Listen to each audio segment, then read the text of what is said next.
આને તો તમે ઓળખતા જ હશો. આ આપણે છે UPS 1Kનું છે. હવે આમાં એવું છે કસ્ટમરનો પ્રોબ્લેમ કે ગમે ત્યારે છે ને બંધ થઈ જાય છે. એટલે લાઇટ વહી જાય ને તો મિનિમમ આ 1Kનું છે એટલે 20-30 મિનિટ જેટલું બેકઅપ આપે. પણ આમાં પ્રોબ્લેમ એ થતો કે ઝટકો જ લાગીને બંધ થઈ જતો હતો. તો અમે ઓપન કરીને ચેક કર્યું તો અમને એમ જ હતું કે બેટરીનો જ વાંધો, પણ અમે જોયું ને તો બેટરી ઉપરથી લિક્વિડ છે ને નીકળી ગયું હતું. એટલે કે આ બધું છે ને ક્ષાર બહુ જમા થઈ ગઈ હતી. તો અમે પહેલાં તો બેટરીના વોલ્ટેજ ચેક કર્યા તો એ પ્રોપર આવતા હતા. 12.5 વોલ્ટ હોય તો એ પ્રમાણે પ્રોપર આવતું હતું. એટલે અમને આ જે ચાર્જરમાં હતા ને એ સાફ સફાઈ કરવાનું કરી દીધું ચાલુ.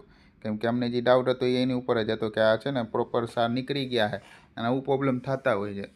એટલે અમને ખબર છે કે આનું આ સોલ્યુશન, બીજું કંઈ છે નહીં. એટલે લિક્વિડથી એના જે સાર હકીથી જમા થઈ ગયા તેને સાફ કરી નાખ્યા ને પછી પ્રોપર ફિટ કરીને ચેક કરી લીધું કે પ્રોપર થયું. તો હા રેડી થઈ ગયું. એટલે અમારે એના પાછા વોલ્ટેજ ચેક કરી લીધા. હા રેડી, બંનેના 26 થઈ ગયા. 13 આવતા હતા એકના ને બંને થઈ ગયા 26, એટલે રેડી થઈ ગયું. એટલે પછી અમારે એના સર્વિસે કરવી જ પડે આવ્યું છે. એટલે ધૂળ જરાય કરી નાખ્યા પ્રોપર બરાબરના. ધૂળ બૂળ એટલી બધી હતી નહીં કેમ કે એસી વાળા રૂમમાં આવે એટલે તકલીફ એટલી ના થાય. અને પછી કરી નાખ્યું ફિટ અને કસ્ટમરને કહી દીધું કે ભાઈ બેટરીનો પ્રોબ્લેમ હતો, આ જ પ્રોબ્લેમ હતો, હજી સર્વિસ ચાર્જ થયો છે એ તમે આપી દેજો કસ્ટમરને. કે કાંઈ વાંધો નહીં, આ લઈ લ્યો પૈસા. અમે કીધું ઓકે બાય બાય.